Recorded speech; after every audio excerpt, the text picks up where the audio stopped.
Fl-isem tal-Missier u tal-Iben u tal-Ispiritu Santu.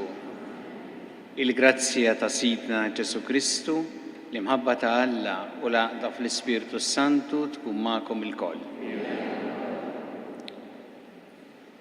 Nilqakom għal din iċ-ċelebrazzjoni tal-Eukaristija f'okkażjoni daqshekk sabiħa tal-graduazzjoni fil-korsijiet differenti tal-Istitut ta' Formazzjoni Pastorali.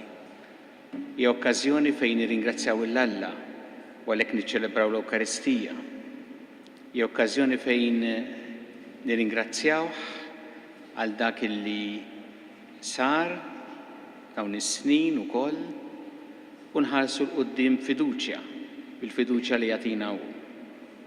Qegħdin nagħmlu llum din il-ċelebrazzjoni propju fit-tifkira ta' Santa Elisabetta ta' Trinità, il-qaddisa li għexet ftit ta' snin, 26 sena, imma f'din dawn is-26 sena sabet tassew l-Alla illi imexxija fil-ħajja tagħha, li tagħti kollox lilu, li taf li minnu ġej kollox dak kollu li jimla l-ħajjita. U għalhekk hija għalina xhieda sabiħa għal ħajja tagħna, speċjalment intom illi anki tħaltu iktar fil-fond fil-ħajja nisranija u tafu li dan ġej minn Alla, il-ġid ġej minnu u hu jrid imexxikom ukoll fil-servizz li tagħtu dak li rċevejtu. Biex nistgħu niċċelebraw kif jixra din il-quddiesa ħuti jew narfu ħtijietna u nitolbu maħfra tagħhom mill-Alla.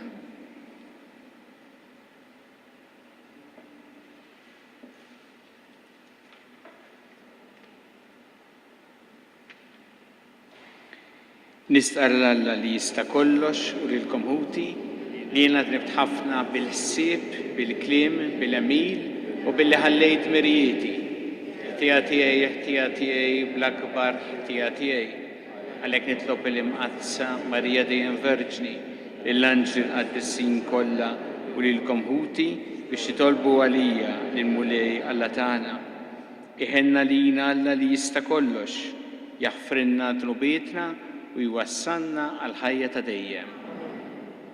Mulej ħniena, Kristu ħniena, mulej ħniena, nitolbu. O Alla, inti sejjaħt li Santa Elisabetta ta' Trinità biex tgħix fl-imħabba perfetta u matul ħajjitha tfittex is-santna tiegħek.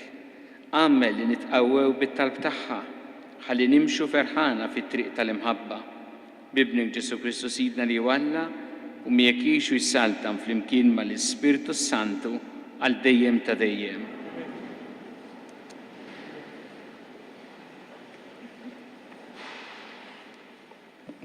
Qari mill-Littra ta' San Pawl Apostlu Titu. Aziz, int għallem skont id-dottrina sħiħa li xjuħ ikunu rżina, għaqlin, serji, meqjusa, sħaħ fil-fidi, fl-imħabba u fis-sabar. L-istess in-nisa xjuħ għandhom iġibu ruħhom kif jixraq lin-nisa qaddisa. Ma jqassqsux fuq ħadd ieħor, anqas ikunu l-sira tal-inbit. Għandhom jgħalmu it-tajjeb biex hekk idarru n-nisa żgħażagħ, iħobbu lil żwieġhom u lil uliedhom. Ikunu meqjusa, safja, nisa tad-dar, twajba u bidjenti għal żwieġhom ħalli l-kelma ta' Alla ma titkasbarx. Hekk ukoll ħeġġeġ liż-żgħażagħ biex ikunu meqjusa. Qis li inti nnifsek tkun f'kollox mera ta' bniedem li jagħmel it-tajjeb. Bniedem ta' dottrina safja, ta' serjetà, li għandu kelma sħiħa li ħadd ma jsib xi jgħid fiha.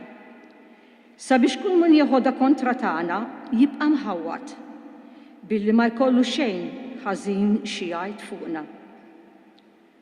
Għax deret il-grazzja ta' Alla għas-salvazzjoni li bnedmin kollha. Twarrimna inwarbu l-ħażen u l-ġibdiet tad-dinja biex ngħixu fir-rażna u l-ġustizzja u t-tieba f'dan iż-żmien u nistennew it-tama ħinja u d-dera tal-glorja tal-kbir Alla u s-Salvatur tagħna Ġesu Kristu. U li tali nnifsu għalina biex jifdina minn kull ħażen u jnaddafna u jagħmel minna poplu magħżul għalih, poplu imħeġġeġ għall-emil u tajjeb. Il-kelma tal-mulej. Salm responsorjali ngħidu flimkien. Is-salvazzjoni tal-ġusti mill-mulej. Afda fil-mulej u għamel it-tajjeb. Għammar fl-art u tgħix b'moħħok mistrieħ. Qiegħed fil-mulej l-għaxqa tiegħek u jagħtik dak li tixtieq qalbek. Ngħidu flimkien. Is-salvazzjoni tal-ġusti mill-mulej.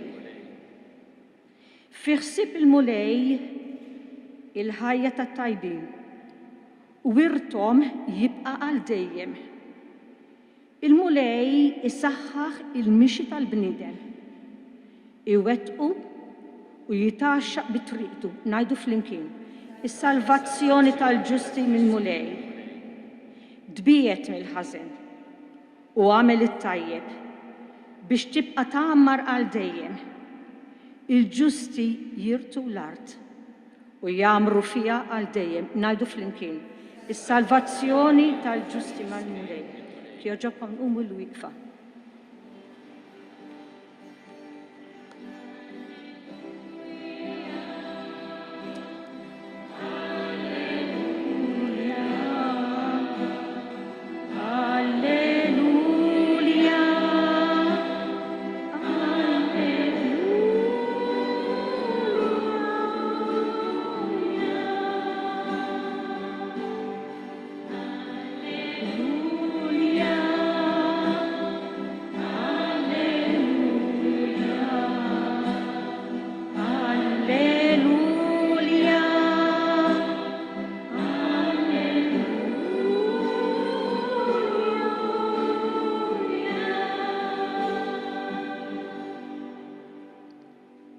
Jekk xi ħadd iħobbni, iħares kelmti, jgħid il-mulej, u missieru jħobbu, u aħna niġu u nagħmru għandu.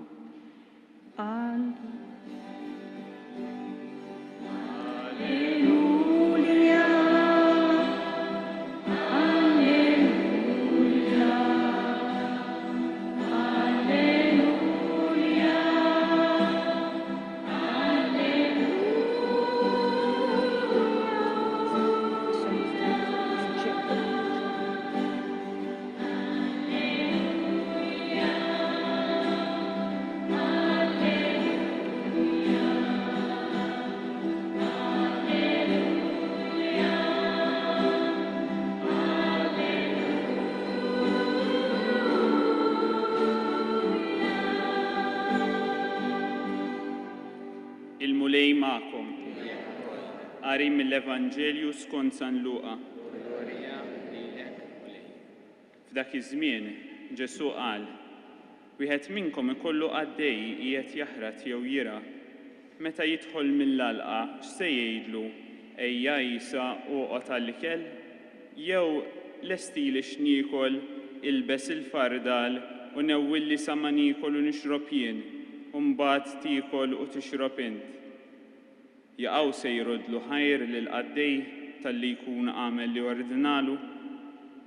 Hekk ukoll intom, meta tagħmlu kull ma tkunu ordnati, għidu aħna għaddejja li ma niswew għal xejn.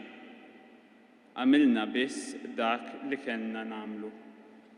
Il-kelma tal-mulej.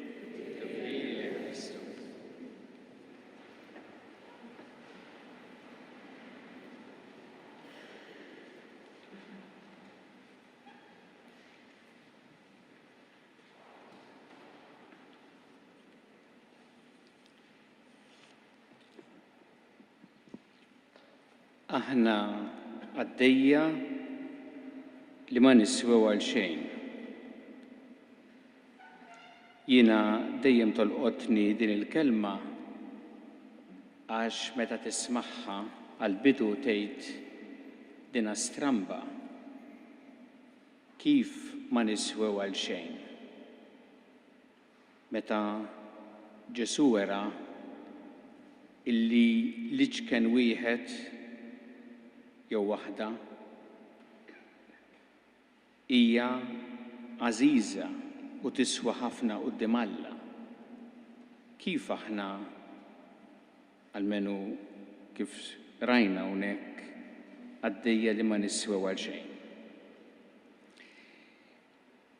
U nifhmuha mhux meta nieħduha hekk waħedha, imma meta narawha fil-kuntest ta' dak li qal Ġesu,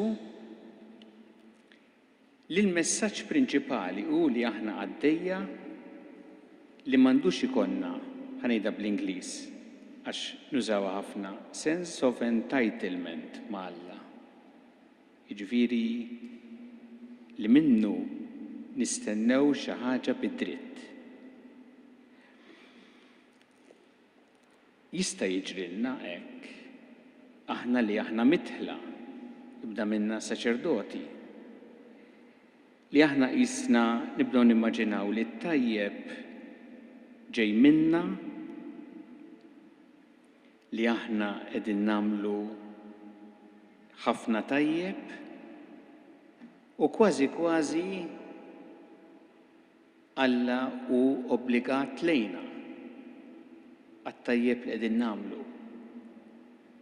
Qed nagħmlulu pjaċir bis-servizz li qegħdin nagħtu, bil-ħidma li qegħdin nagħmlu, u kważi kważi hu obbligat lejna irid iħallas lilna tat-tajjeb li qegħdin nagħmlu.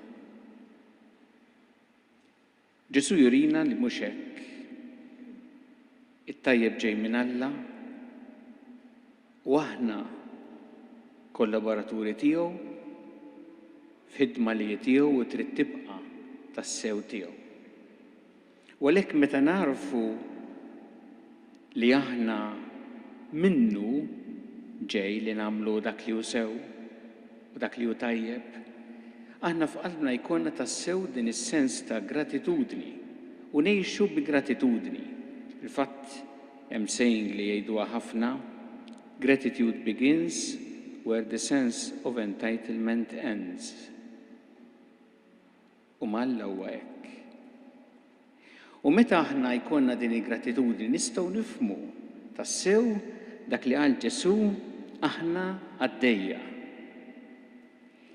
L-iskop tagħna huwa li naqdu il-ġid li rċevejna u biex naqdu u biex aħna quddiem l-oħrajn nuru kemm nafu aktar minnhom, mhuwiex biex aħna dan nużawh biex niqdew, imma biex naqdu bħala għaddejja. Jien tolqotni fil-fatt kemm taqbel ma' din is-silta. Dak li qal Ġesu meta kien qed jispjega lid-dixxipli kif għandhom ikunu għaddejja. U kien qalilhom fl-Evanġelu ta' San Luqa wkoll, għax min hu l-aqwa? Min qiegħed fuq il-mejda jew min qiegħed iservi? Mhux min qiegħed fuq il-mejda, imma jien qiegħed fosthom nagħmilha ta' għaddej. Ara kemm taqbel ma' dan li qal hawnhekk. U Ġesu identifika dan bħala l-ikbar sinjal għalina li nemmnu li nimxu warah. L-eżempju li tatina Santa Elisabetta ta' Trinità huwa proprju għaw, li jiffiċċet li Alla jkun kollox għaliha, li jkun Alla li jimla l-qalba biex tista' tgħix mimlija bih u mbagħad twassal l-oħrajn. U dan hu li qed jitlob minna wkoll Ġesu llum lilna, speċjalment f'okkażjoni bħal din hekk sabiħa tal-gradwazzjoni. Għax aħna narfu li dak li rċevejnieh bil-grazzja tiegħu u aħna grati leh. Dak li se nagħmlu bih imbagħad meta rċevejnieh huwa li nużawh biex inkunu tassew għaddejja tal-oħrajn. U biex insibu il-ferħ tagħna propju fil-qadi tal-oħrajn. L-ikbar eżempju ta' jenna Ġesu stess. Hekk xtaq mid-dixxipli tiegħu Ġesu, hekk juruna l-qaddisin, speċjalment Marija il-qaddejja tal-mulej u l-qaddejja tal-oħrajn, u hekk il-vokazzjoni tagħna. U għalhekk nixtieq li din tkun it-talba tagħna llum f'din il-qudiesa nitolbu l-mulej biex aħna nkunu qaddejja tiegħu u qaddejja tiegħu fl-oħrajn. Biex dak li għandna nużawh biex inservu l-oħrajn. Biex iktar ma nitgħallmu u isbaħ ikun iktar ma nitgħallmu, iktar ma nsiru mitħla tal-kelma tiegħu tat-tagħlim li waslilna anki fuq sma differenti, iktar narfu kif dan hu biex aħna naqdu lill-oħrajn. U hemm insibu tassew l-iskop ta' dak li nkunu rċevejna, speċjalment dawn il-korsijiet anki li intom segwejtu b'suċċess. Għal dan se nitlob jiena nistedinkom nitolbu għal dan biex aħna l-kol flimkien inkunu tassew għaddejja li namlu biss dak li għandna nagħmlu. Jiġifieri dak li urina Ġesu li nsibu il-ferħ tagħna u l-paċi tagħna propju billi naqtu lill-oħrajn.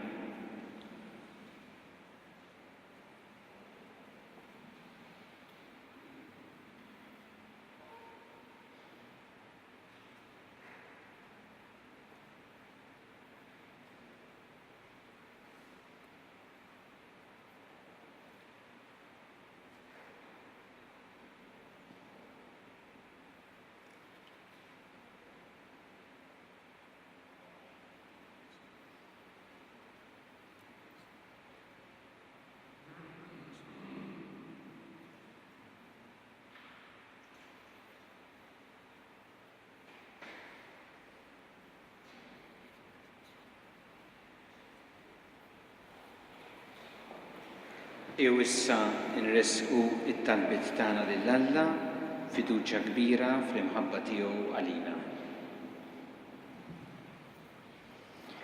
Missier Qaddis, kompli jimla l-Knisja li f'Malta bl-Ispiritu Qaddis tiegħek. Għamel li l-koll bħala mmamdin kulħadd skont il-Ministeru f'dat fideh nagħtu xhieda sabiħa għall-kelma tiegħek. Nitolbu. Missier Qaddis, kun magħna aħna u naħdmu f'isem Ġesu u f'isem il-Knisja tiegħek. Imlina bħeġġa u b'ġenerożità kbira biex inwasslu l-bxara tajba permezz tal-ħidma pastorali tagħna. Nitolbu. Missier Qaddis, għenna l-kol nikbru fl-arfien tiegħek bħala s-sit tal-ħolqien u s-sit tal-istorja. Għamed, laqat ma naqtaw mill-li nitolbu dejjem, nitolbu.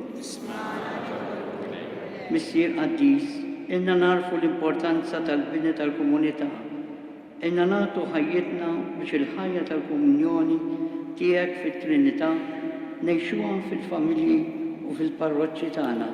Nitolbu.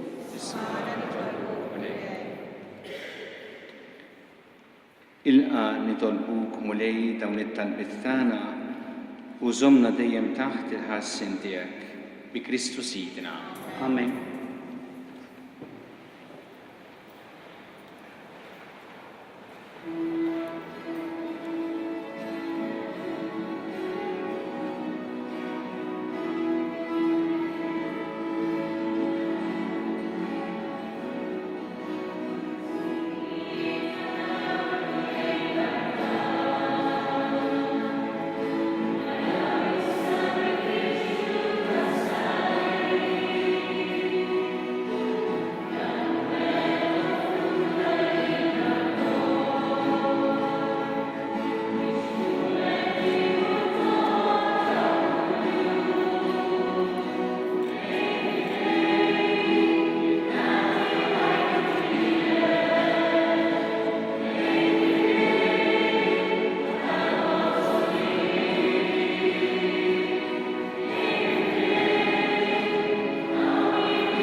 Nitolbu Huti biex is-sagrifiċċju tiegħu tagħtu ikun jogħġob mill-Alla il-missier li jista' kollox.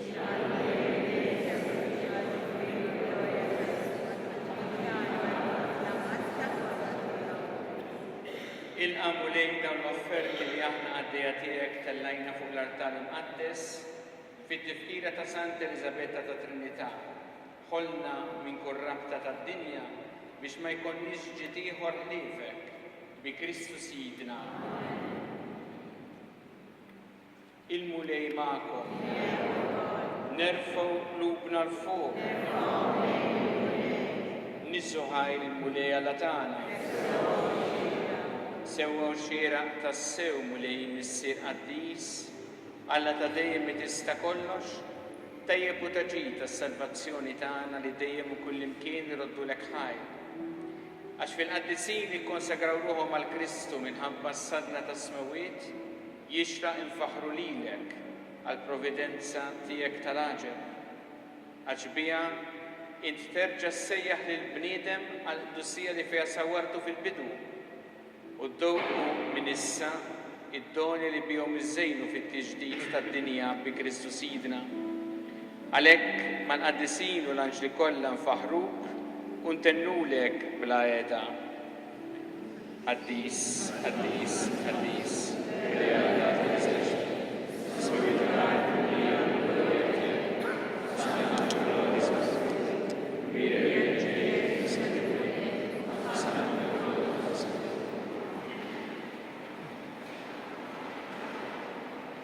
Qaddis tas-sewint mulej u jistħoqlok it-tifħir tal-ħolqien kollu, għax bibni Ġesu Kristu Sidna bil-qawwa tal-Ispiritu Santu, inti tagħti l-ħajja kollox tqaddes u tibqa' dejjem tiġbor għalik poplu biex mitlu ix-xemx sanżula issirlek offerta safja. Għalhekk mulej ġejna quddiemek dawn l-offerti biex ikunu ikkonsagrati lilek. Miċċa kontana nitolbuk qaddishom bl-Ispirtu tiegħek biex isiru l-ġisem u d-demm ta' ibnek Ġesu Kristu Sidna li bi kmandament tiegħu qegħdin niċċelebraw dan il-misteru. Għax hu fil-lejl fih ingħata lina bħal-ħobs radlek il-ħajr, bierek qasam tali d-disċipli tiegħu u qal ħudu u kulu il-koll minn dan għax dan huwa ġismi li jingħata għalikom.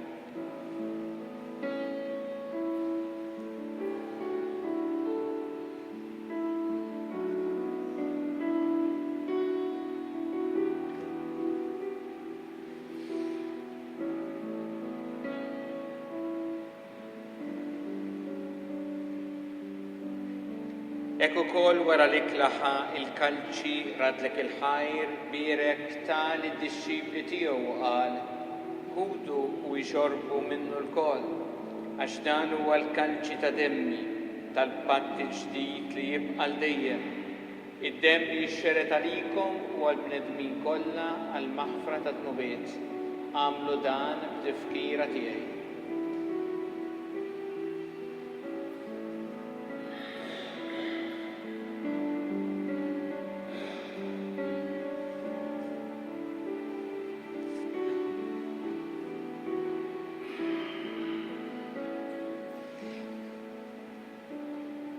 Dan hu il-misteru tal-fidi.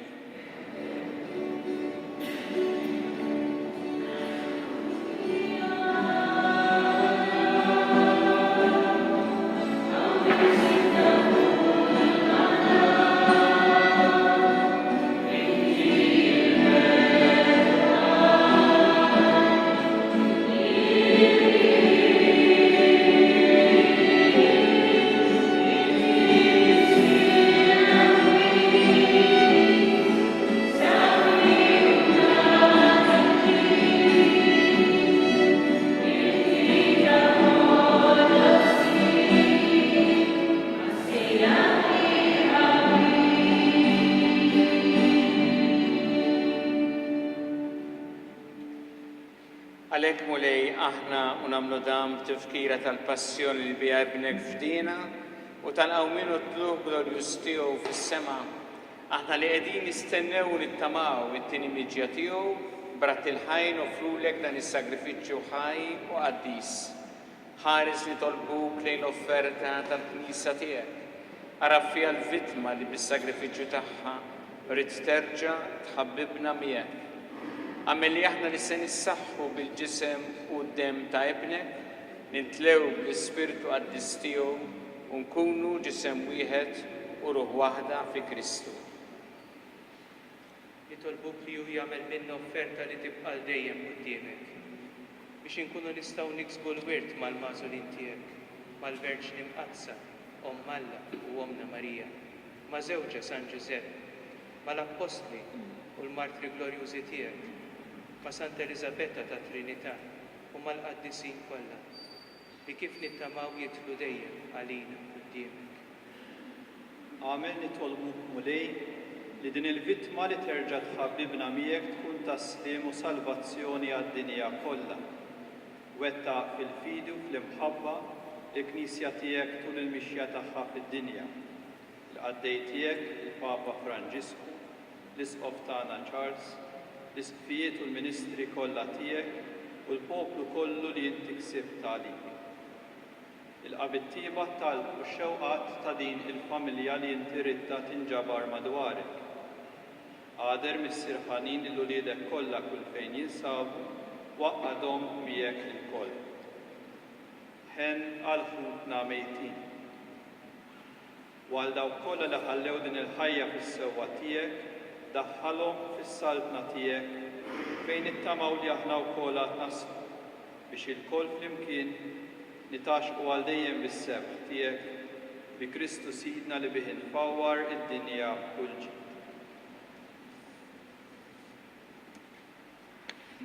بكريستو ما كريستو في كريستو ينata lilek Alla misseri tista' kollox flimkien ma l-Ispirtu Santu kull ġieħu glorja għal dejjem ta' dejjem.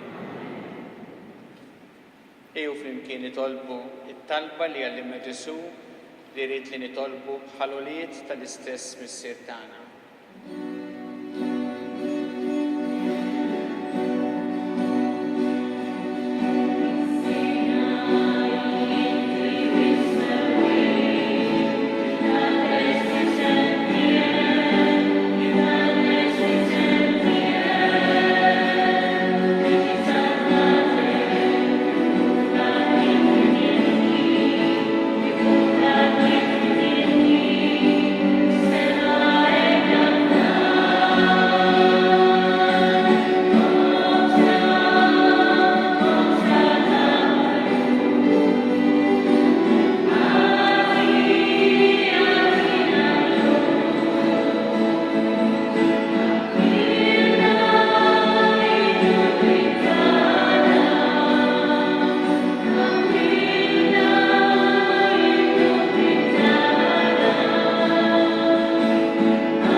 Eħlissna nitolbuk mulej minn kull deni. Għatina fit-tiebu ħli nagħtijek il-paċi fi żmienna biex inkunu ħielsa dejjem mid-dnub u mħarsa minn kull inkwiet. Aħna nistennew u nittamaw lejna u l-miġġija tas-Salvatur tagħna Ġesu Kristu. Muli Ġesu Kristu li qed l-apostli tiegħek inħallilkom is-sliem, natikom is-sliem tiegħi. La tħares lejn drubietna iżda ħares lejn il-fidi tal-Knisja tiegħek. Għatija s-sliem u l-għaqda li jintrid fiha. Int li tgħixu s-saltan għal dejjem ta' dejjem. Il-paċi tal-mulej tkun dejjem magħkom. Għatu l-paċi lil xulxin.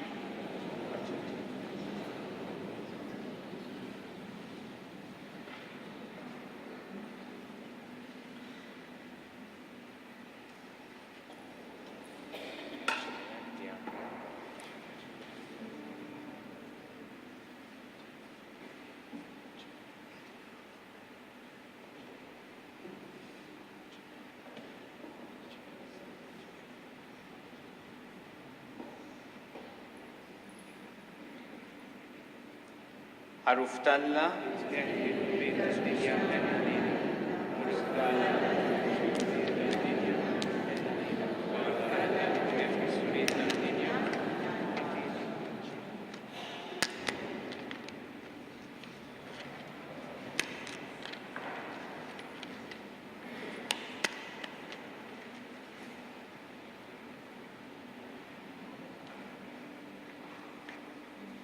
danu il-ħaruf ta' Alla, danu li jneħħi d-dnubiet tad-dinja. Ħenjin dawk li huma mistiedna l-ikla tal-ħaruf.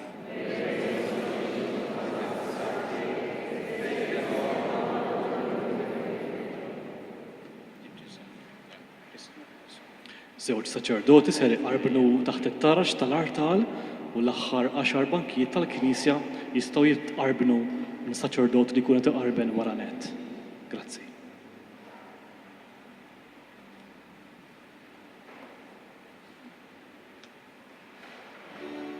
Amen.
Nitolbu.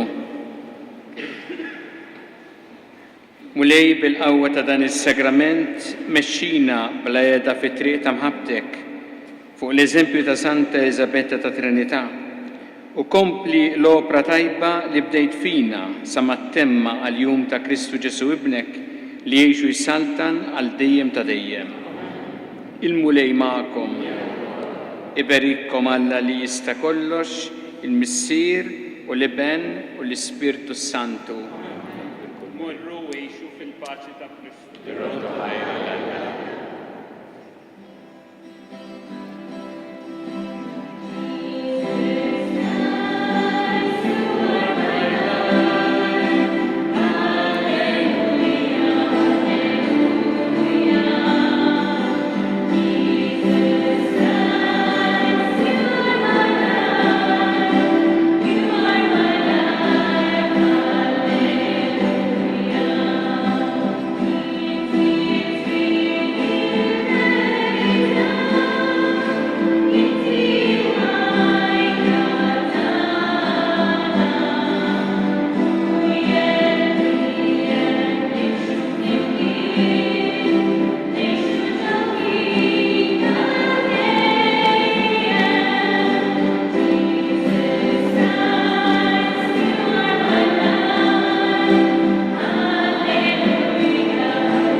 Qabel ma nagħmlu żewġ diskorsi sar u nagħtu ċ-ċertifikati, nixtieq nistieden il-Vigarju Ġenerali, Father Joe Galjakurmi, biex jagħtina aħbar importanti.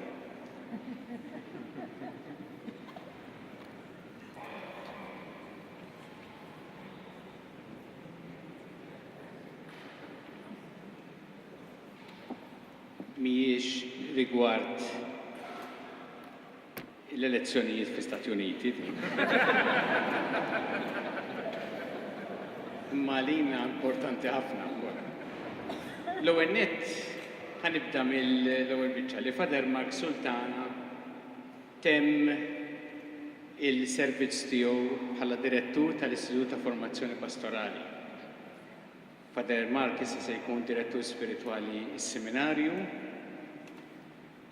Dawn is-snin nixtieq ngħid kemm apprezzajna l-ħidma tiegħu, eżempju ta' dak li qrajna llum fil-Vanġelu.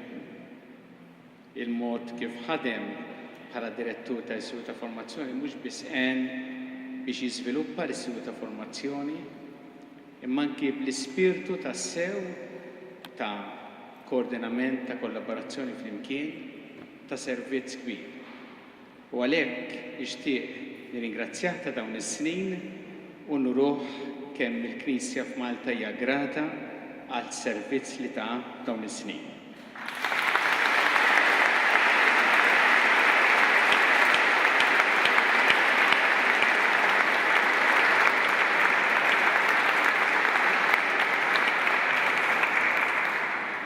U ma kienx dak l-aħbar li qed jistennini ngħid, jiġifieri issa li jmiss.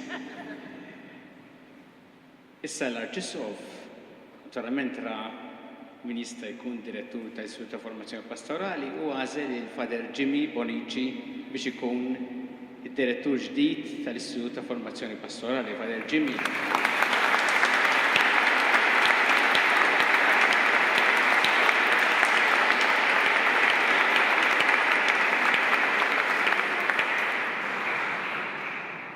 Father Jimmy għadu kif temm is-servizz tiegħu jew se jtemmu ftit ieħor bħala rettur tas-seminarju u l-istess wieħed juri ħafna Knisja f'Malta turi ħafna gratitudni lejn il-ħidma tiegħu u s-servizz li ta' u bl-ispirtu li bih ħadem u li għen f'din il-ħidma jekk importanti tal-Knisja bħala rettur tas-seminarju.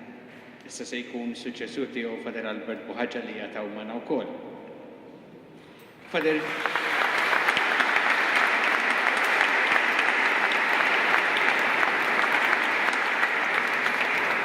Jimmy se jagħmel xi żmien sabbatika, żmien sabbatiku, ngħidlek għax mhux sena, ftit xhur.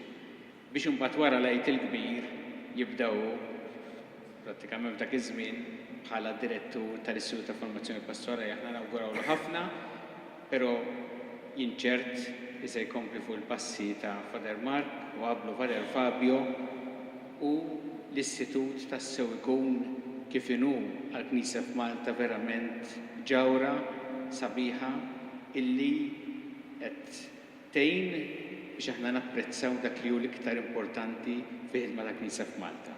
Għalhekk nawguraw li tliet saċerdoti għall-ħidmi ġodda tagħhom.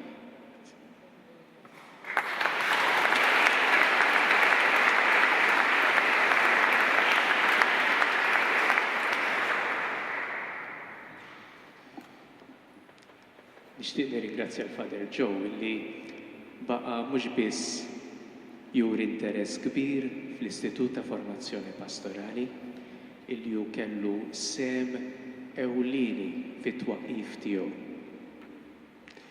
Imma baqa' wkoll membru tal-bord kif se nibqa' jien għall-grazzja tagħha u nixtieq ngħid lil Father Jimmy fisem il-bord merħba.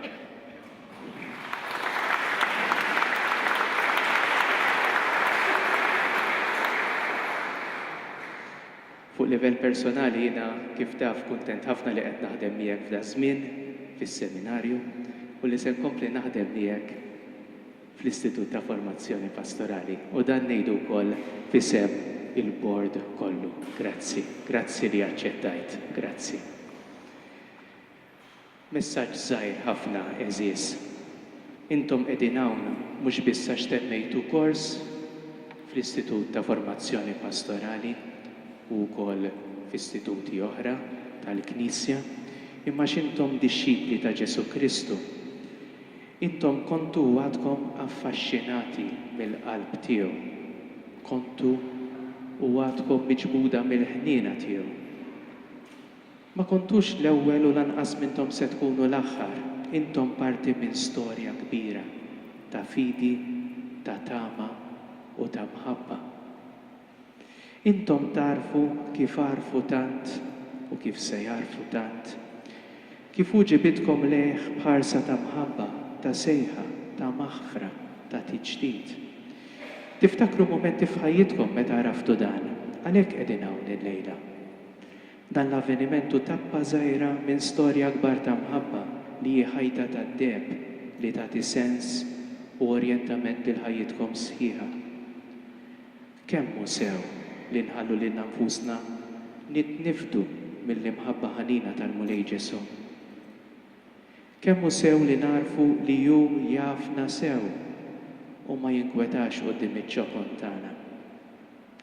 Kemm hu sew li niftakru fil-ħarsa tiegħu li nifditilna qalbna u sejħitilna minkejja ċ-ċokon, il-limitazzjonijiet u d-dnubiet tagħna. Aħna maħniex abbandonati għal kapaċitajiet u għal qawwiet personali tagħna. U jibqa' miegħi u miegħek dejjem. U jfejjaq dak li hu ferut fina, jentużjażma dak li hu bieret fina u jidritta dak li hu mawweġ fina. Aħna narfu li ġejna esfragismenos fil-mamudija tagħna, ġejna issiġillati jekk tfisser il-kelma, b'siġil dejjemi, mod li aħna ikkonfermati li aħna ta' Kristu, assigurati li aħna fi żgur kontra l-attakki tal-ħażen u awtentikati fix-xhieda tagħna. U fil-fatt nindunaw li qatt maħna weħedna. Kull wieħed u waħda minna trid tgħid u miegħi dejjem. Imma wkoll il-Knisja hi miegħi dejjem. Jiena nġor l-Knisja dejjem f'qalbi fil-waqt li jiena fil-qalb tal-Knisja bil-mamudija tiegħi. Il-Knisja titlob għalija u jiena għall-Knisja u għalhekk u flimkien li nirċievu f'osmożi divina il-ħnina talla li teleb il-qawwa tad-dlamijiet. Nitolbu li qatt u qatt ma nitfixklu quddiem it-tfesfis arroganti tal-lejl. Nindunaw ukoll li ħafna u ħafna frott jintilef minħabba li s-siġra tal-fidi ma tiġix ikkultivata biżżejjed. Dini il-ħidma tal-formazzjoni li għandha tkun kontinwa wkoll permezz ta' qari, ta' direzzjoni spiritwali u ta' ħidma moħrajn. U bekk aħna nkomplu nintebħu b'mod dejjem iżjed profond li aħna msejħa kull wieħed waħda minna b'mod personali li nagħtu xhieda għal din l-imħabba li tiġbed ta' mħabbtu. Irridu nagħtu xhieda għal ġentilezza, l-isbuħija, l-verità, l-imħabba u t-tjubija tiegħu. Irridu ngħinu biex oħrajn ukoll jekk qed jgħixu fi storbju u f'konfużjoni jarfu li hemm preżenti il-leħen ġentili u seren tiegħu f'ħajjithom. Irridu nagħtu xhieda għal fatt li ħadd mhu mitluf hekk li ma jinsabx, li kulħadd hu prezzjuż immens għalih. F'dan id-dawl, ikkwota l-Papa Franġisku, kull nisrani u kull komunità iridu jiddixxernu dwar li min mixja lil mulej qed jitlob, imma wkoll kemm aħna msejħin biex nilqgħu din is-sejħa, noħorġu mill-kumditajiet tagħna u jkollna l-kuraġġ li nilħqu l-periferiji kollha li għandhom bżonn id-dawl tal-Vanġelu. Biex nagħmlu dan iridu nkunu persuni ta' ħafna talb. Iridu nkunu persuni li narfu l-isbuħija immensa tal-kelma u tas-sagramenti. Iridu nkunu persuni li narfu l-isplendur tal-preżenza dejjema tiegħu. Dan narfuh anki b'sinjali sempliċi bħar-ratt tas-salib li jfakkarna fis-siġill tal-magħmudija tagħna. Narfuh meta nitolbu dejjem tkellem mulej għax il-qaddej tiegħek qiegħed jisma' u bekk li nibqgħu nirċievu il-ħnina tiegħu u nissaħħru. U l-frott ta' dan kollu u li nakkumpanjaw lill-oħrajn fil-familji tagħna, fil-parroċċi tagħna, fil-gruppi tagħna, fuq ix-xogħol tagħna. Meta dak li jkun jaraf li qed iġġor preżenza divina f'ħajtek, dik il-ħnina u l-imħabba li tirċievi, dak li jkun jaraf ukoll l-aġġ tiegħu u jinġibed lejn din il-preżenza fik. Għalhekk nitolbu li nieqfu dej dak li jkun ukoll meta jkollna ftit nibqgħu għaddejjin, li numiljaw ruħna ukoll meta jkollna ftit nirkbu fuq id-dinjità tagħna u li nitlu saħansitra fil-lejl mudlam tad-dubju, tar-rabja u tal-ħtija ta' xi ħadd ukoll meta għandna ftit noqogħdu l-bogħod. Nitolbu li dawk li jiltaqgħu magħna jinġibdu lejh u mhux lejna. Irridu npoġġu quddiem oħrajn il-ferħ li hu l-frott tal-imħabba divina. Il-kors li għamilna mhuwiex għalina nfusna, iżda għall-oħrajn. Dak li jottu biss li aħna affaxxinati aktar mill-ħarsa sabiħa tiegħu u li nkunu għalmenu ftit iktar fidili lejh milli konna. Il-ħarsa ta' wiċċu hi s-siġillata fil-qalba ta' ħajjitna u takkumpanjana dejjem. U jagħtina s-sabar u l-kuraġġ li nimxu miegħu u li nimxu moħrajn b'empatija u b'xhieda ta' dak li rċevejna. Dan hu li nitlob għal kull wieħed u waħda minna. U issa nistieden lill-Sinjura Michelle Camilleri biex tagħmel id-diskors tagħha tal-okkażjoni fisimkom il-koll eżis parteċipanti li temmejtu kors mal-Istitut ta' Formazzjoni Pastorali. Grazzi ħafna.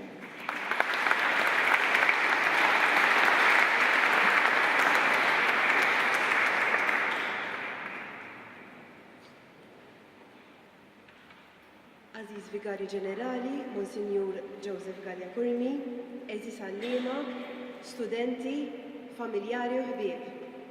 Merħba għal dan il-jum Hija okkażjoni sinifikanti għalina l-istudenti fejn iġu premjati għat-tagħlim li ħadna f'wieħed mill-korsijiet offruti mill-Pastoral Formation Institute. Bit-tagħlim li akkwistajna inkomplu l-ħidma pastorali tagħna fost it-tfal, iż-żgħażagħ, adulti, familji u komunità. Ippermettu li nirrakkonta storja żgħira ta' tfajla b'ħafna ħolm imma b'ħafna beżat. Din it-tfajla trabbiet f'ambjent ta' familja ikkaratterizzata minn imħabba, tradizzjoni, valuri reliġjużi, rabja, tensjoni, ansjetà, xewqat, ferħ u bosta sofferenzi oħra li ħallew impatt fuqha. Fi żmien l-adolescenza din it-tfajla kienet toħlom li ssir tabiba, iżda kienet taqta' qalba ma' kull ostaklu li tiltaqa' u kienet tħossha waħedha imdawra b'ħafna ġen. Hija kienet issib il-wens fl-istudju fil-kumpanija ta' ftit ħbieb u fil-pett tagħha l-kelba bl-isem ta' Linda. Komplit l-istudju tagħha wara temmit l-iskola sekondarja, iżda l-ħolma li ssir tabiba sfumat fix-xejn. Bdiet taqta' qalba fl-istudji, komplit ma temminx fil-kapaċitajiet tagħha u sabet lilha nnifisha bla direzzjoni. Fl-istess żmien ingħaqdet ma' komunità Kristjana fi ħdan l-iskola. Bl-esperjenzi ġodda li bdiet tgħaddi minnhom bdiet tħares lejha nfisha b'lenti differenti. Dawn l-esperjenzi pożittivi ġabu esperjenzi oħra, kuntatti ma' nies ġodda, bir-riżultat li daħlet membru attiv ma' Salesjani fejn infetħu bibien ġodda. L-ispiritwalità ħadet svolta differenti u aktar meaningful. L-ispiritwalità ma baqgħetx aktar esperjenza ta' talb bl-amment u quddies monotonu u ta' bilfors. Din saret mixja bejna u bejn Alla fejn skoprit aktar lilha nnifisha u daħlet fi proċess ta' tfittxija aktar profonda tas-sens veru tal-ħajja. Minn dan iż-żmien sal-lum għaddew 20 sena. Qatt ma kienet timmaġina li se tgħaddi minn dak kollu li għaddiet. Qatt ma ħasbet li wara da snin kollha seta' tkun ta' aspirazzjoni għal bosta adolescenti u żgħażagħ. Kif aktar x'indunajtu dik it-tfajla mbeżża mimlija ċertezzi ma temminx fiha nnifisha, ma tafx jekk il-ħolm tagħha se jseħħ jew le qiegħda qudiemkom. Għalkemm għaddejt minn bosta esperjenzi diffiċli, xorta niffaċċja l-ħajja bitbissima, b'sens ta' pożittività. Tallimt naċċetta lili nnifsi kif jien u li nemmen aktar fija nnifsi. Dan kollu bir-riżultat li jiġri x'jiġri dejjem inkun kuntenta b'serenità u paċi miegħi innifsi.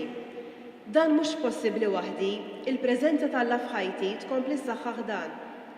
Meta ddeċidejt li nbiddel il-professjoni tiegħi minn dik ta' ħaddiem soċjali għal għalliema, qatt ma immaġinajt li se nagħllem it-tagħlim reliġjuż. Għax is-suġġett primarju tiegħi huwa PSD, Personal Social and Career Development, għal min ma jafx PSD xi tfisser.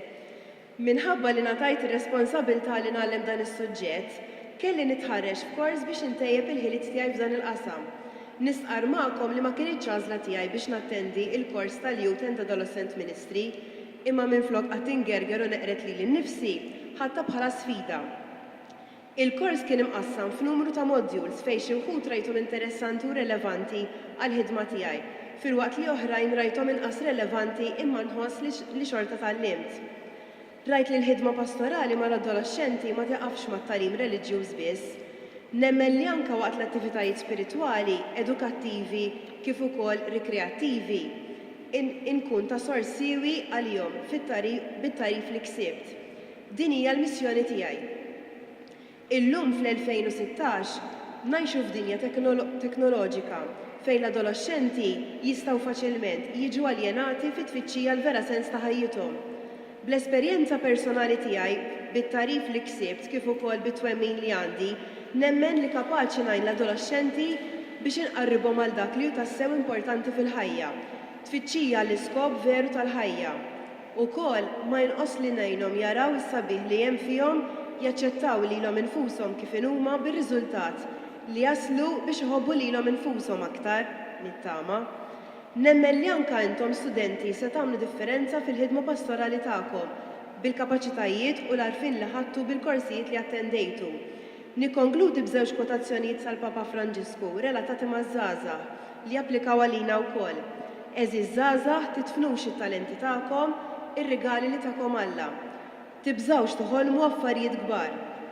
U kwotazzjoni oħra, id-dinja tgħidilna biex infittxu suċċess, poter u flus.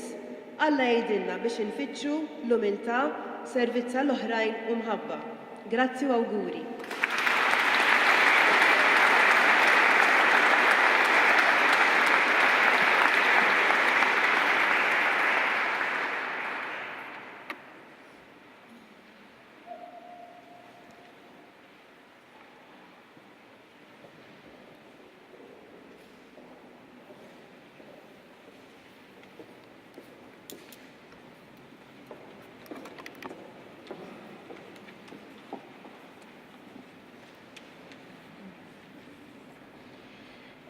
Eżis, nixtieq nagħtikom merħba fl-11 il-gradwazzjoni tal-Istitut ta' Formazzjoni Pastorali. Ser insejħu kors skont kif inhu indikat fuq il-booklet. Jekk jogħġobkom nitlob il-parteċipanti li jinġablu f'ordni alfabetiku. Wara ċ-ċerimonja nixtieq nitlob ukoll fl-aħħar ħan inġabru skont il-kors kif inhu indikat fuq il-booklet għal group photo flimkien mal-course coordinator. Ir-ritratti kollha jistgħu jinsabu fuq www.knisja.org/ritratti. Din il-link ħanibatulkom via email. Issa nixtieq nistieden il-kors tal-Basic Course in Parish Life u lil Father Andrea Zafferezi li huwa l-course coordinator biex nagħtu bidu għal din iċ-ċelebrazzjoni.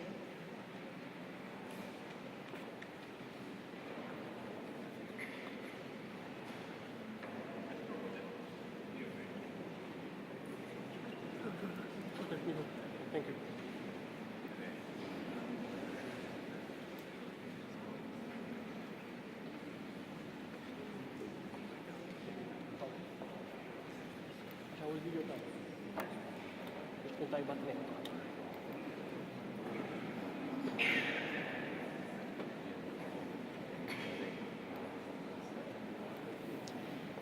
Mary Lourdes Attard.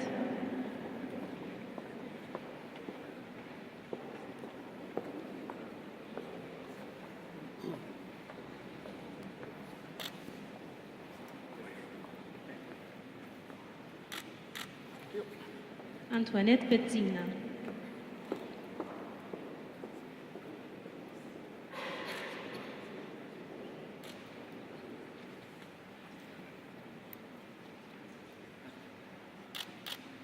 Salvina Caruana, in absentia.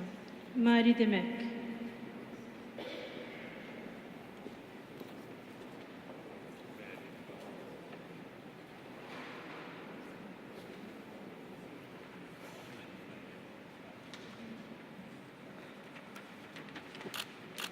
Mariosa Mikallef.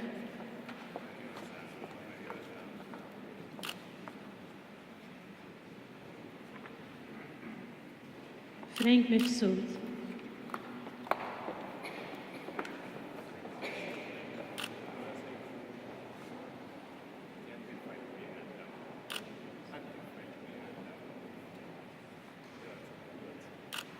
Phyllis Rose Mitzi.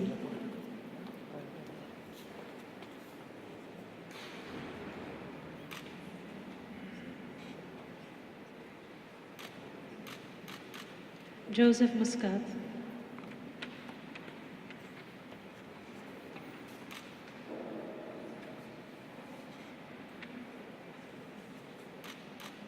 Xavier Scavone.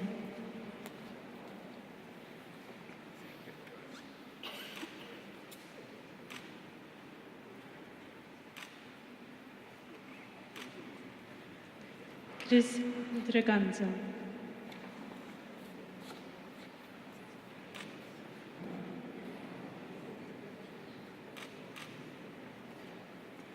Roseanne Draganza.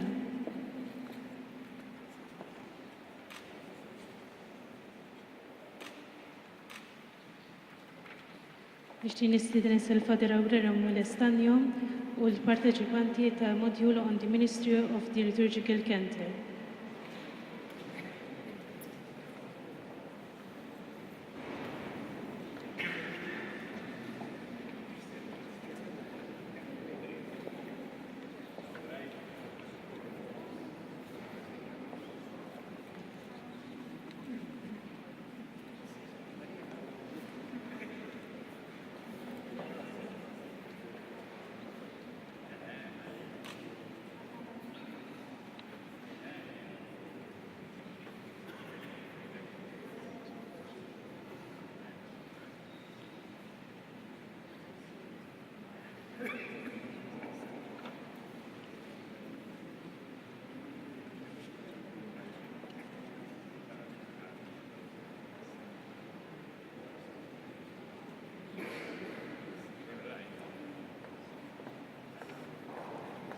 Ignis Aquilina.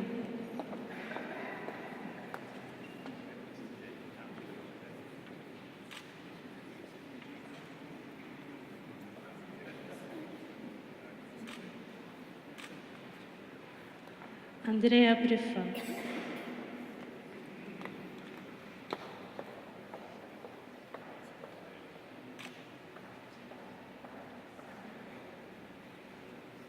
Doris Camilleri.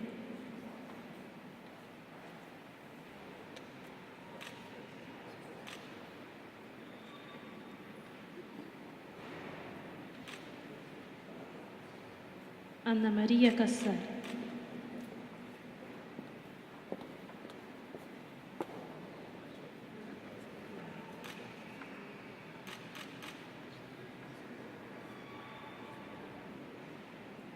Mariella Catania.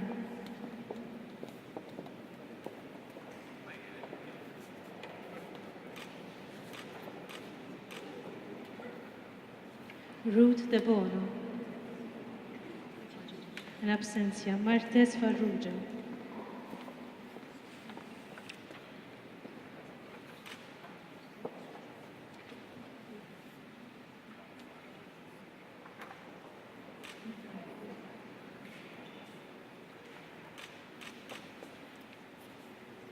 Isabella Mikallef.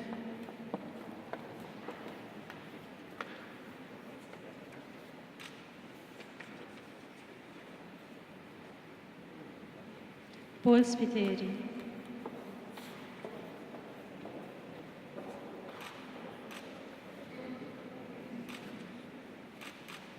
Kimberly Terribile.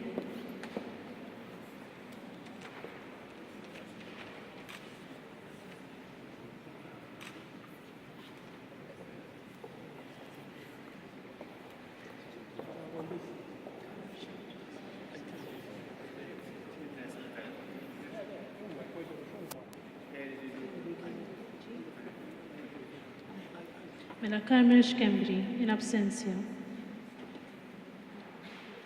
Nistieden lil Dr. Miriam Xiberras u l-parteċipanti tal-Module Respect for Life Curriculum.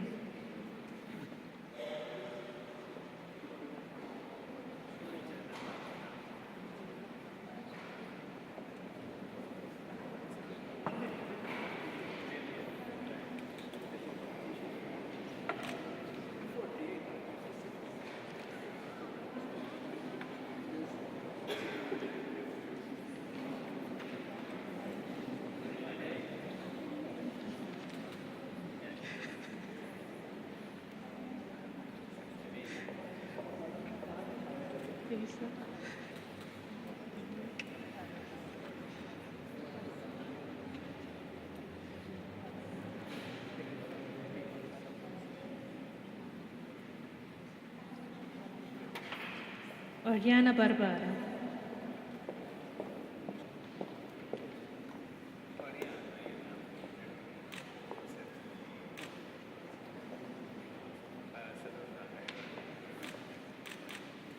Sister Vania Bonello.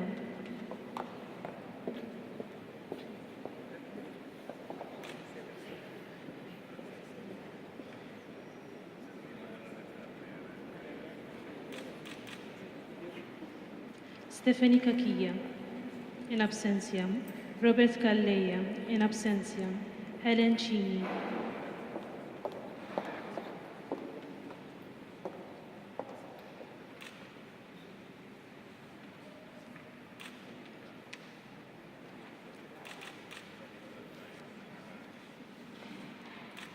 Angela De Marco.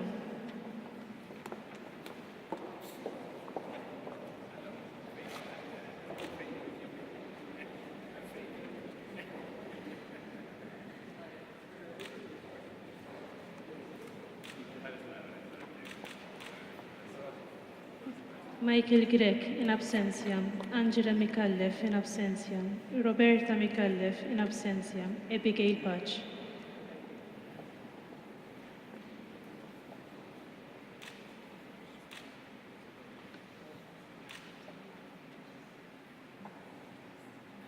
Carmen Patch in absentia, Sara Portelli.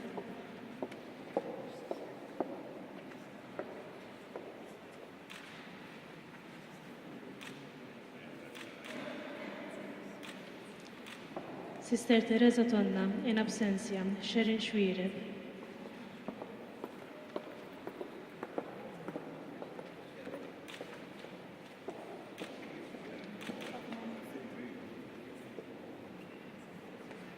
Sister Helen Zammit in absentia, Maria Zammit.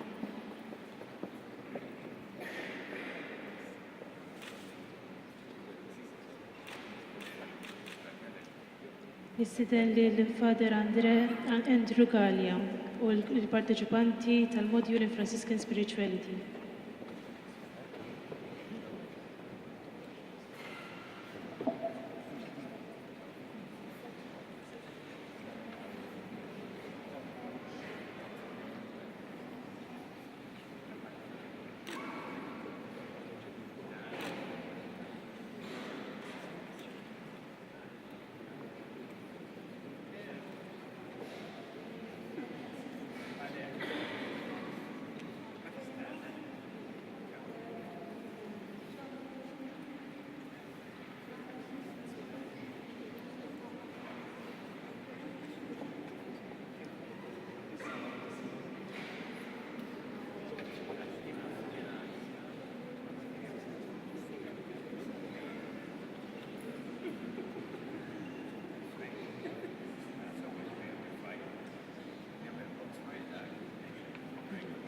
Frank Kassar.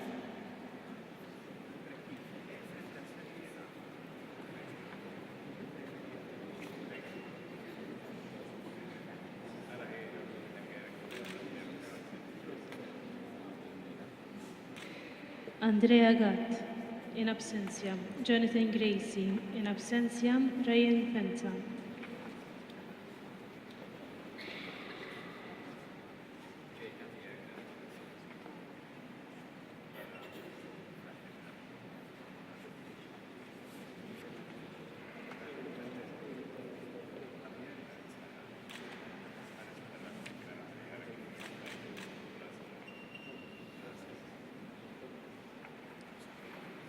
Frank Mifsud.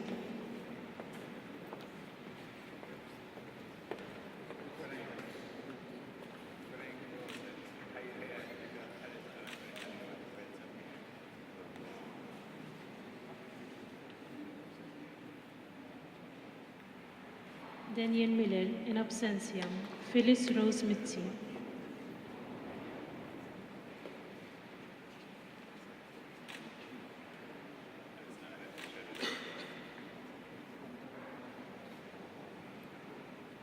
Helen Samut.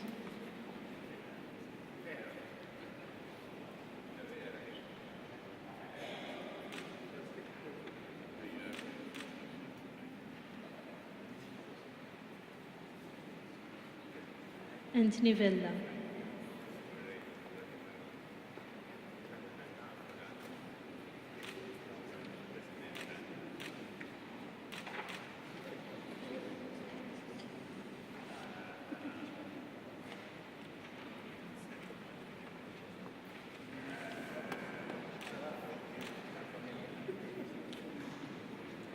Daniela Vella.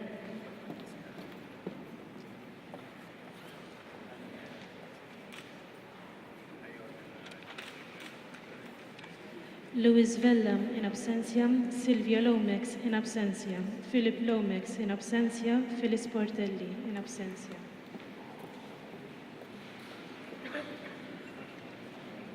Mela nistieden il-Marjella Catania flimkien mal-parteċipanti tal-General Education Award in Evangelization.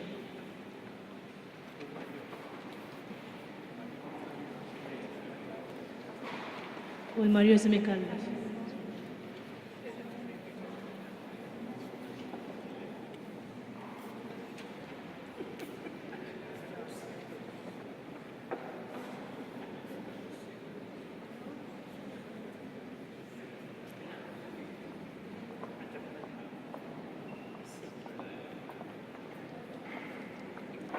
Mary Rose Attard.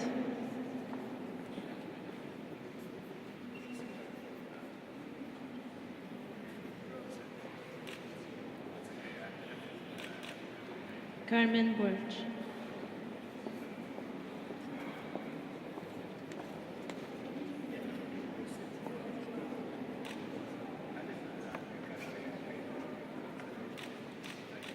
Mary Rose Borch.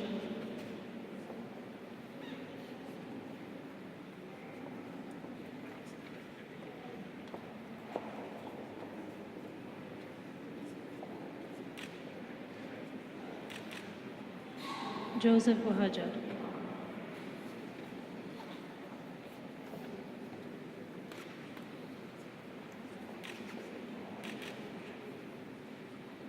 Monica Buhajar.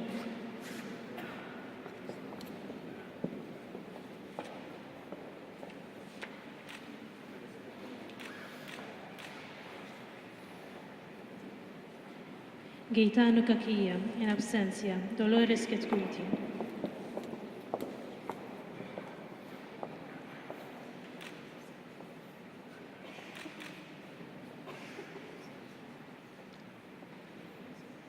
Emanuela Kutaya.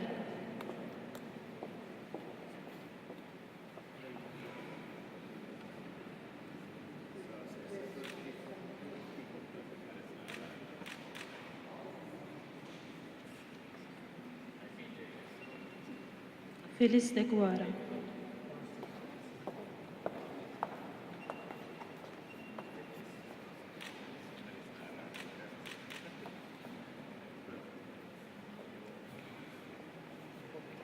Agnes Delia.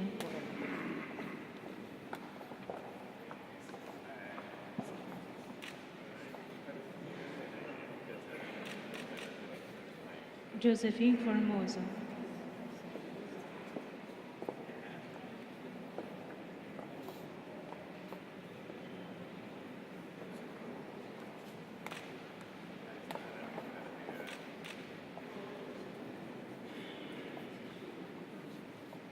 Josephine Gallia.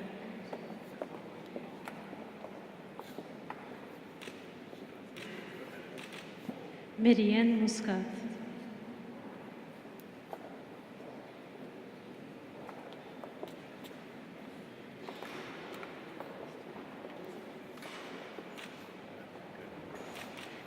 And Mary Seikel.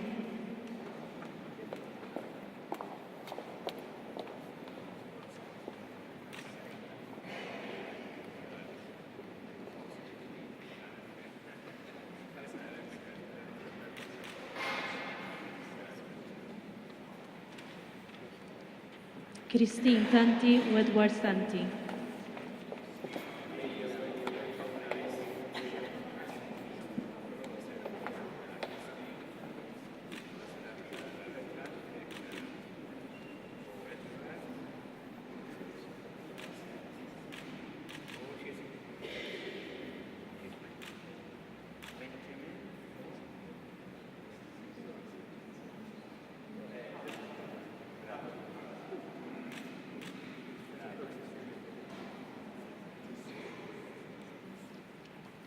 Mari Trapani.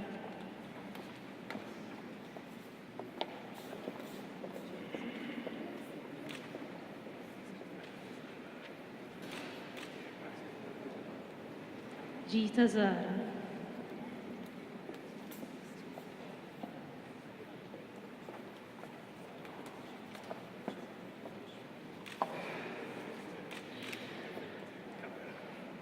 David Battistino, in absentia. Marvick Battistino, in absentia. Catherine Borda.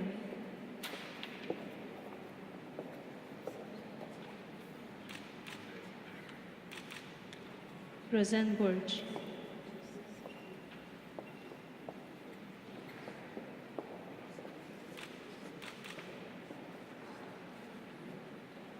Romina De Bono, in absentia. Philip Ellur, in absentia. Marie Carmen Farrugia, in absentia. Tonio Gallia.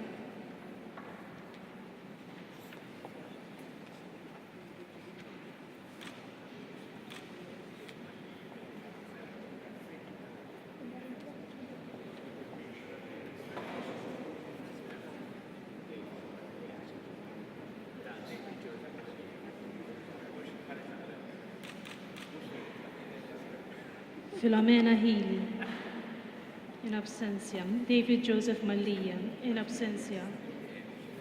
Joe McAuliffe, in absentia. Mary Lourdes Muscat.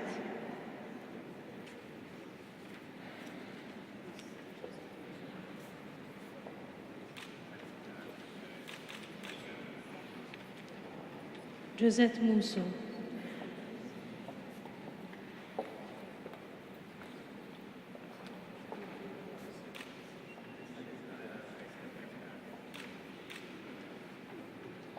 Maria Pach, in absentia. Lourdes Pizzuto, in absentia. Helen Tabone, in absentia. Victoria Zamit.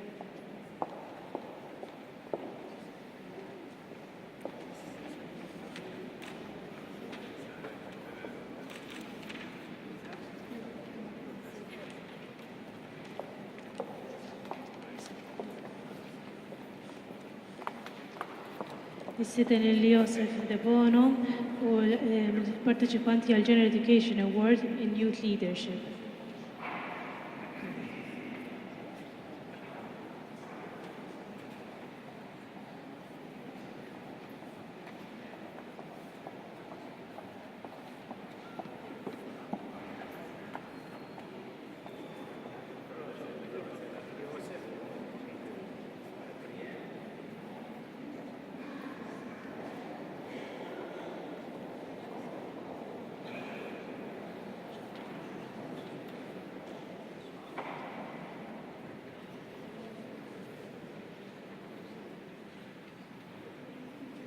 Micaela Baldacchino.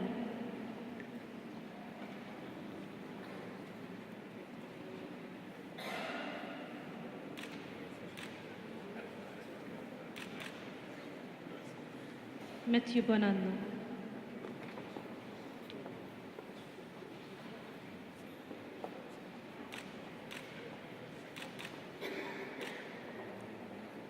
Kurt Bonnici.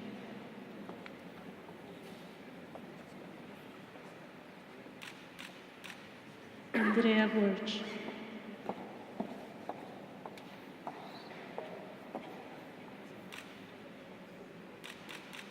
Maria Borch.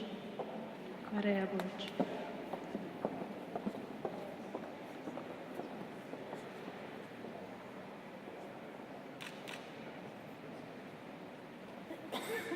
Francesca Duca.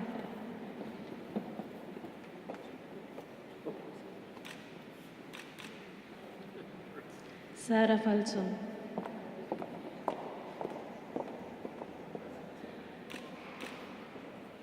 Jamie Farrugia.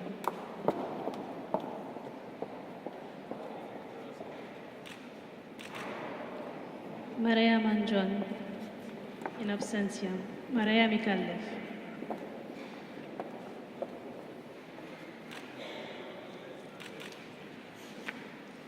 Erika Pach.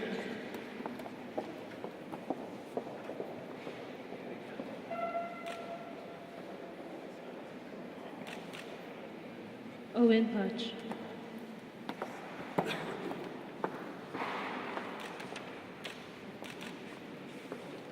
Maria Sant. U Michelle Stivala, in absentia. Nistieden lill-parteċipanti tas Certificate in Youth Leadership.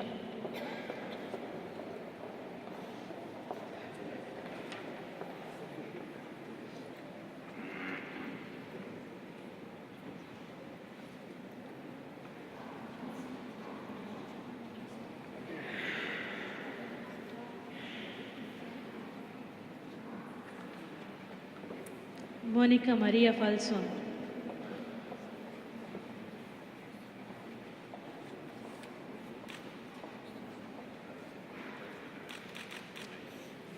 Clara Grishti.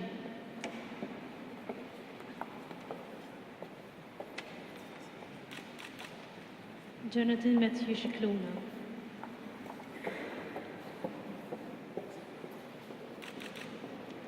Kylie Vassallo.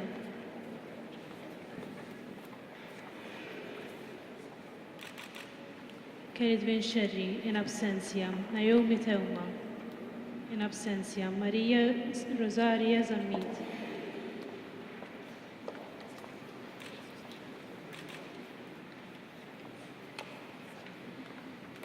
Nixtieq Sister Alexandra Kirkhope u l-parteċipanti għal Higher Education Award in Adolescent and Youth Ministry.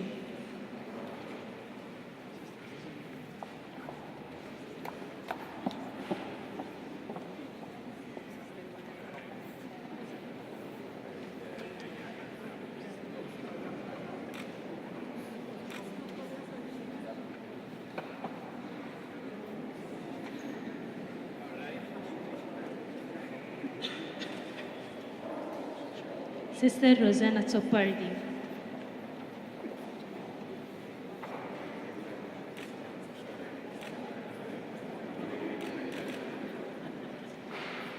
Michelle Camilleri.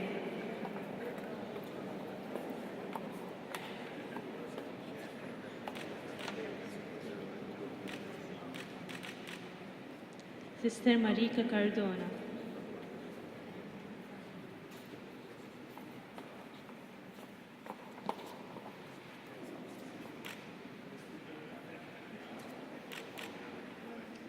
Sister Ninette de Guara.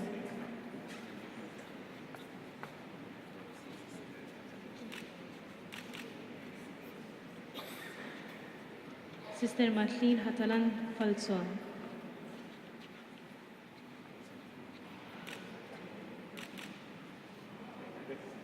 Sister Anne Marim Mifsud.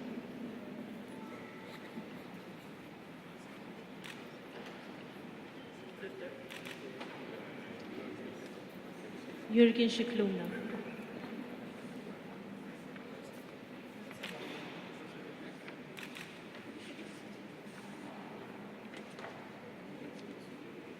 Sister Elaine Spiteri.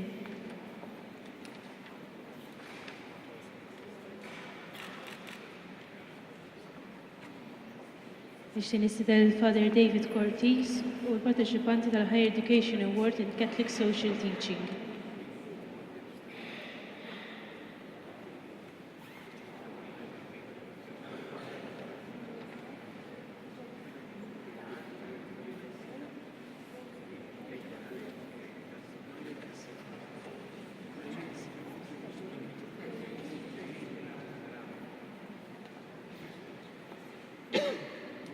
Joseph Kassar.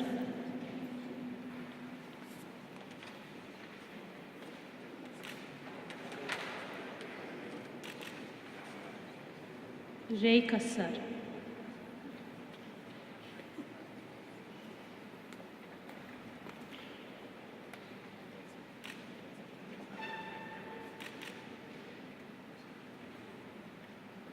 Joyce Healy.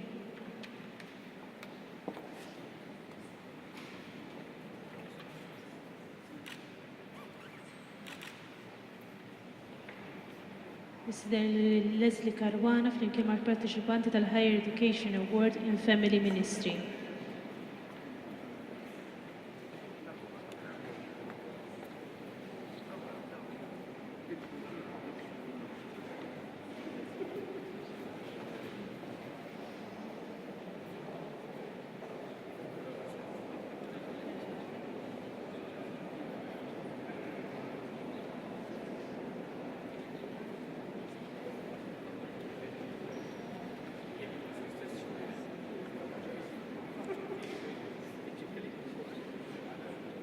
Caroline Uru Ben Abdullah.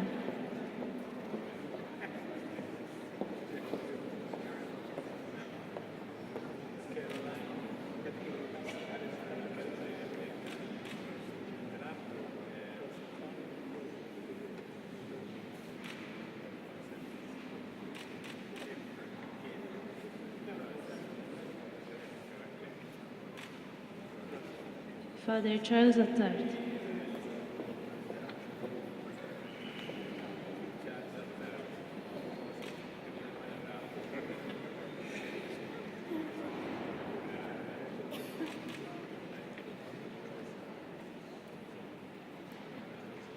Ivan Urita Bonello.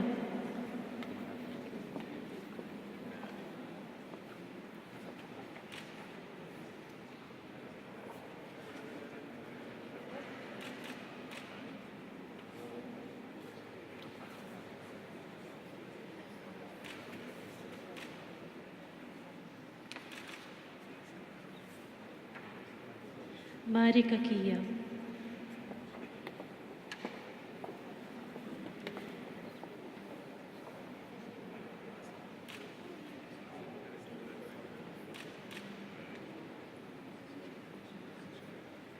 Charmaine Caruana.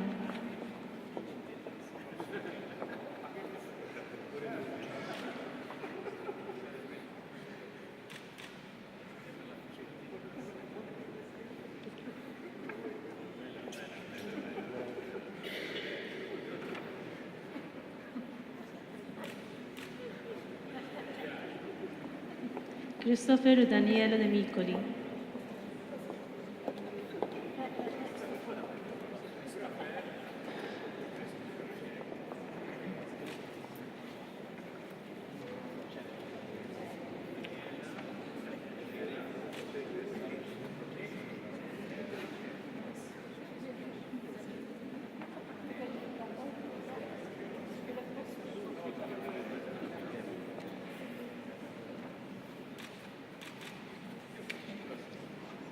Felix Schembri, in absentia.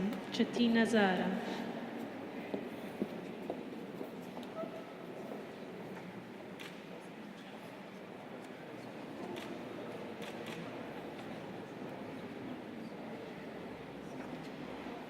Chris Zammit u Stefania Zammit.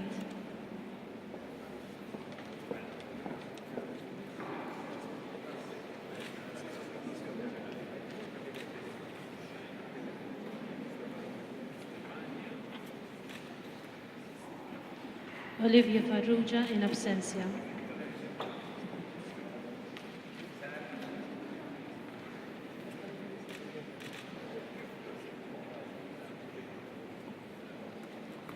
Siden il-parteċipanti tal-Higher Education Award in Liturgy.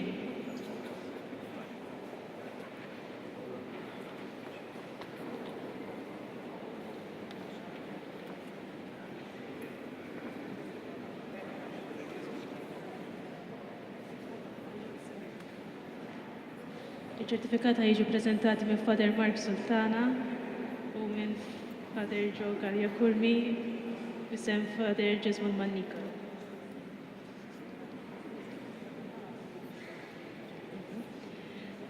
Carmen Caligari.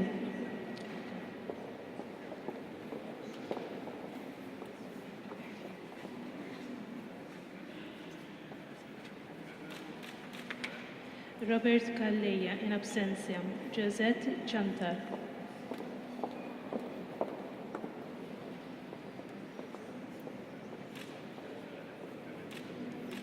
Mari De Bono.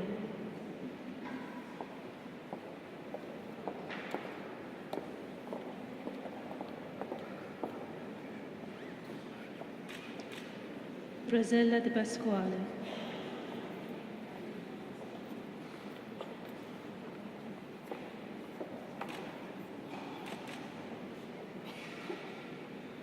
Patrick Ebeyer.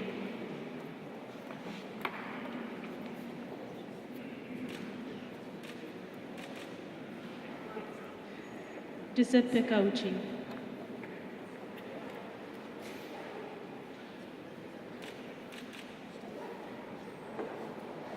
Hina Amato Gauci in absentia. Michael Grech in absentia. Joseph Haber.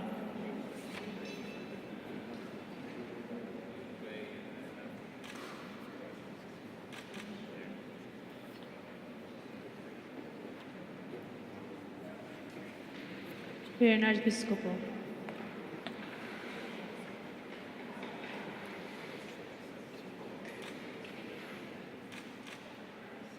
Marija Mikallef.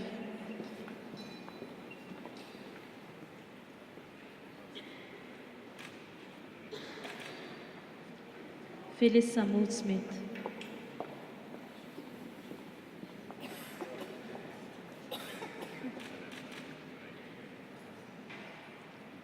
Mary Vella.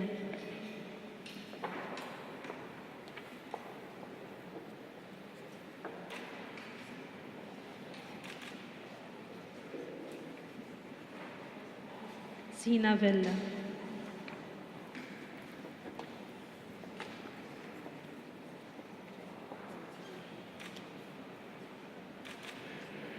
Teresa Vella.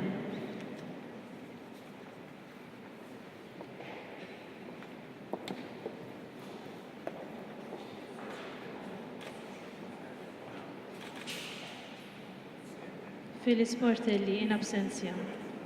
Ms. Dorien Falson u li partecipanti tal-Higher Education Award in Theology.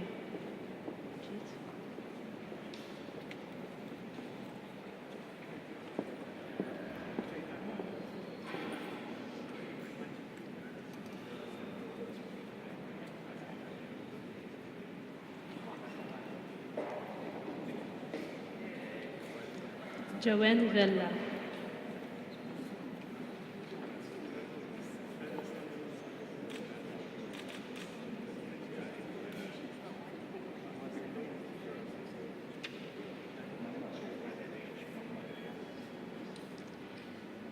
Nistiden dawk kollha li jagħmlu kors mal-Carmelite Institute, il-Kalim Gibran, Pentos Soba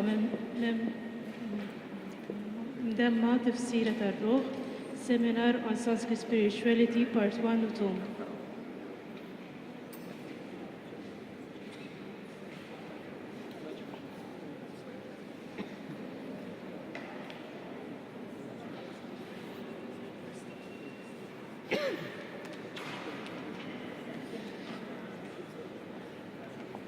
Okay.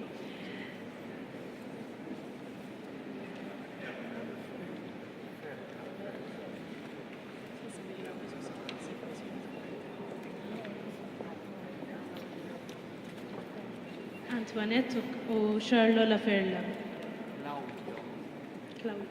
Claudio, skużani.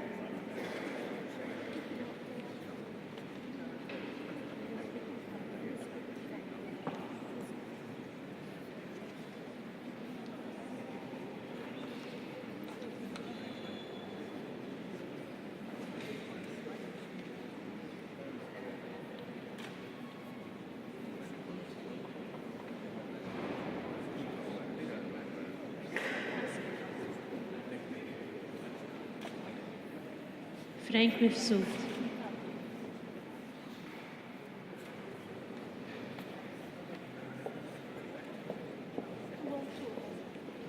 Elizabeth Mikallef.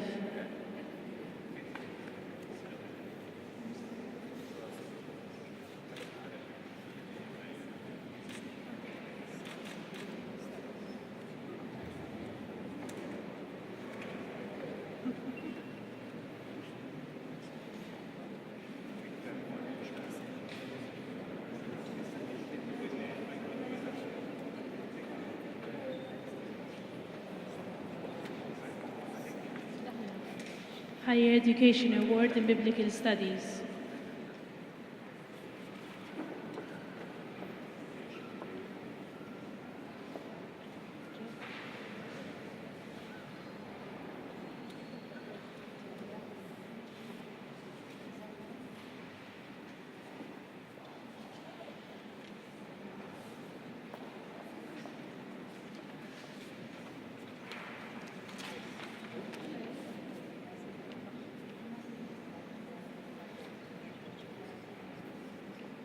Teresa Abela.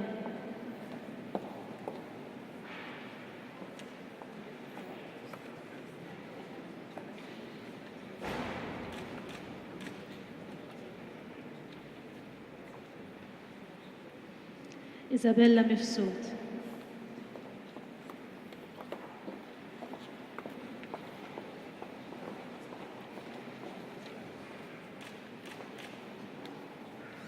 Maria Purcell, in absentia.